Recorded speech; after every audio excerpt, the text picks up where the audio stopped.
Welcome back to Rapture Tales. Don't forget to like, subscribe, and get ready for another story you won't forget. Let's dive back to the story. The first thing people noticed about Alexander Whitmore wasn't his wealth, it was his silence. Inside the 42nd floor glass office overlooking Atlanta's late evening skyline, executives nervously waited for his reaction. A major cybersecurity breach had just threatened one of the banks using Whitmore Dynamics encryption systems. Millions could have been lost. Careers could end tonight. Yet Alexander simply leaned back in his chair, fingers resting together, studying the code projected on the wall. He didn't shout. He didn't panic. He asked a question. Who wrote the secondary patch? The junior engineer hesitated before raising her hand. She expected humiliation. Instead, Alexander stood, walked past the board of directors, and corrected 3 lines of code himself. The entire vulnerability disappeared instantly. A quiet miracle. No applause came, only stunned respect. He dismissed the meeting early and returned to his office, where a framed photograph rested beside his computer, a middle-aged couple laughing in a modest kitchen. His parents. Edward and Eleanor Whitmore. Not rich, not famous, but deeply in love. That love had shaped his expectations of the world, and unknowingly, would soon nearly destroy him. Despite his brilliance, Alexander failed at one thing, recognizing performance from sincerity. He met Charlotte Kensington at a charity gala he funded but barely wanted to attend. He hated those events, rooms full of people speaking in calculated politeness, yet she stood out effortlessly. A former pageant winner turned lifestyle influencer, she spoke with warmth that felt personal rather than rehearsed. She didn't immediately ask what he did. She asked what he enjoyed. They talked for 40 minutes about books instead of business. She laughed softly at his awkward humor. When she discovered he funded scholarship programs anonymously, her eyes seemed to shine with admiration rather than calculation. To Alexander, she felt refreshingly human in a world obsessed with his bank account. He didn't know she had already Googled his net worth before dessert. Their relationship moved steadily but carefully. Alexander avoided flashy romance. He cooked for her instead, badly, filling his penthouse kitchen with smoke while she laughed and fanned the alarm. She teased him about his inability to relax. He admired her confidence in social settings he found exhausting. Eleanor Whitmore observed quietly. She never criticized Charlotte openly. Instead, she watched patterns. Charlotte spoke kindly but rarely listened. She praised Alexander but never asked about his long work nights unless events were affected. Her affection was strongest in public spaces. One evening Eleanor said gently, "A person's words are decorations. Their behavior is architecture." Alexander smiled it off. Love, he believed, required trust. Within a year, he proposed. Charlotte cried beautifully when she said yes. Wedding preparations turned Atlanta's elite circles electric. Venues booked months ahead. A 7-figure floral installation. Designers flown from Europe. Charlotte handled everything personally, obsessively, insisting perfection mattered because their story deserved spectacle. Alexander was uncomfortable but agreed. He assumed her enthusiasm came from excitement. The night that changed everything came quietly.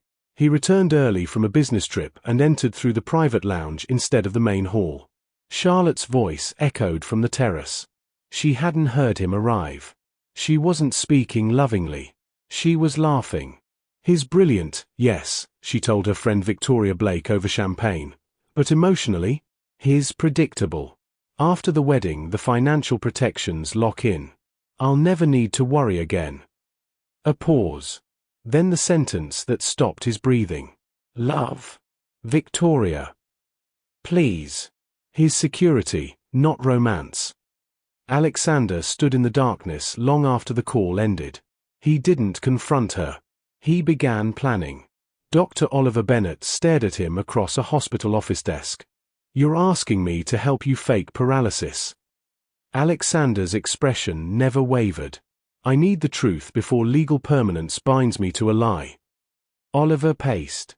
This is insane. It's controlled, Alexander replied calmly. Temporary. No real harm. but it removes illusion. The doctor looked at his friend, not a billionaire now, but a man trying to protect his future from emotional ruin.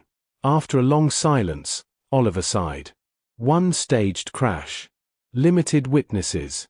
Medical documentation handled privately. But if this explodes publicly, I was never involved. Alexander nodded once. The test was set. The accident made headlines. Tech CEO Alexander Whitmore survives high-speed collision. Possible spinal damage. He returned home weeks later in a wheelchair. Charlotte's scream wasn't grief, it was horror. Not for him. For what he represented now. Her embrace was stiff. Her eyes flickered constantly toward his legs. Her voice softened only when staff were present. At night she stayed longer in separate rooms, claiming stress from planning. She still insisted the wedding continue on schedule. Postponing would look suspicious, she argued. Alexander agreed, and watched. Within the mansion lived someone he had barely noticed before, Emily Harper. She had arrived months earlier through a domestic agency, quiet and efficient, rarely speaking beyond necessary politeness. She kept to routines, fresh tea in the mornings, tidy library shelves, gentle music during cleaning hours. After his return, she changed. Not dramatically, naturally. She adjusted furniture so he could pass easily. Cooked meals easier to eat seated. Left books beside him she thought he'd enjoy based on what she'd seen him read before. She never pitied him or treated him delicately, just normally. One evening she placed a small wooden tortoise in his hand. "My father carved them," she said softly. "He said they remind people that slow doesn't mean broken." Alexander stared at it long after she left the room. For the first time since the accident, he slept peacefully. Charlotte's patience worsened as days passed. She complained about wheelchair sounds disturbing her sleep. She scheduled wedding rehearsals without checking his medical fatigue. She asked his lawyer repeatedly about asset transfer timing after marriage. Alexander recorded everything. Then came the final confirmation. Hidden behind the library door, he overheard Charlotte speaking sharply on the phone. "Yes, after the wedding everything changes legally," she said. "And if his health declines? Well, inheritance law is very clear." The silence afterward felt heavier than betrayal. It felt dangerous. That night he told Emily the truth. Not about wealth, about the deception. Her first reaction wasn't shock. It was relief. "You're not actually hurt," she whispered, covering her mouth as tears formed. "Not for money. For him." And Alexander realized something profound. She cared whether he could walk, not whether he could provide. The wedding day approached. 400 guests. Politicians. CEOs. Media figures. A cathedral filled with wealth and expectation. Charlotte glowed in perfection. Alexander waited in the aisle, still seated. But inside, the revelation was already inevitable. The cathedral felt less like a place of worship and more like a theater waiting for a performance. Atlanta's elite filled the polished wooden pews in shimmering fabrics and controlled whispers. Journalists waited outside the gates while drones hovered at a distance, hoping for exclusive images of the most anticipated society wedding of the year. White orchids climbed marble pillars, and a string quartet played softly, the music elegant but tense. Alexander Whitmore sat at the altar in his wheelchair, composed, hands resting lightly over the carved wooden tortoise hidden in his palm. Charlotte Kensington entered exactly on cue. Her dress was engineered perfection, silk cascading like liquid light, every movement practiced during rehearsals. The audience sighed in admiration. She walked toward him smiling beautifully, the kind of smile that photographed well from every angle. Only one person in the cathedral noticed the smile didn't reach her eyes. Emily stood at the back beside the service doors, wearing a simple navy dress borrowed from Mrs. Doyle. She had insisted on staying hidden, but Eleanor Whitmore requested she remain nearby.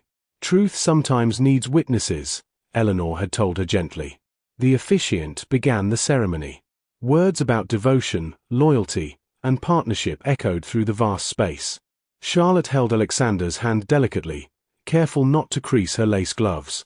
Cameras flashed discreetly. Everything appeared flawless. Then came the vows. Charlotte spoke first, voice trembling with practiced emotion. She promised patience, care, and lifelong commitment, the performance of a perfect partner. Some guests dabbed tears from their eyes. Alexander nodded slowly. When it became his turn, he didn't speak immediately. Instead, he reached into his jacket and placed a small recording device onto the officiant's podium. A faint static crackled through the cathedral speakers. Then Charlotte's voice filled the room. Clear. Laughing. Love. Victoria. Please. His security, not romance. The audience froze.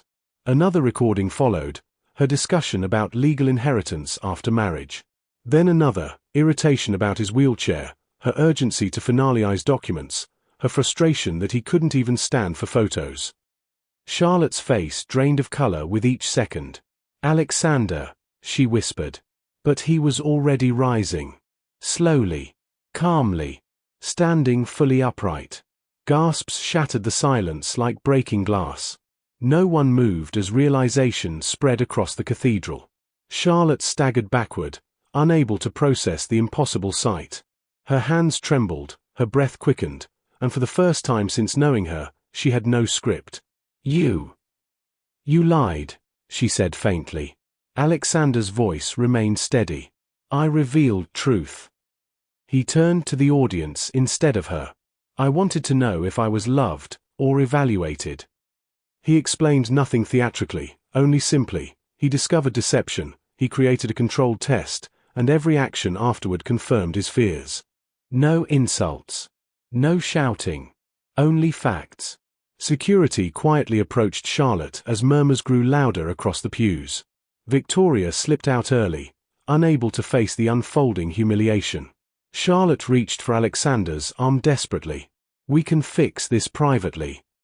He stepped away. There was never a we. Only a contract you were waiting to activate. She was escorted out beneath the same cameras meant to celebrate her entrance. The cathedral emptied slowly, conversations buzzing like electricity. Business leaders spoke in hushed tones while Eleanor watched her son with quiet pride rather than triumph. Alexander didn't chase media attention. He left through a side exit instead. Outside in the courtyard garden stood Emily, uncertain whether to stay or disappear. She had not expected to witness the exposure, only to make sure he was emotionally steady afterward. He approached her holding the tortoise carving. You knew before anyone else, he said gently. And you stayed. Emily shook her head nervously. I stayed because you looked lonely. Not because of any plan. Her honesty, as always, carried no weight of calculation.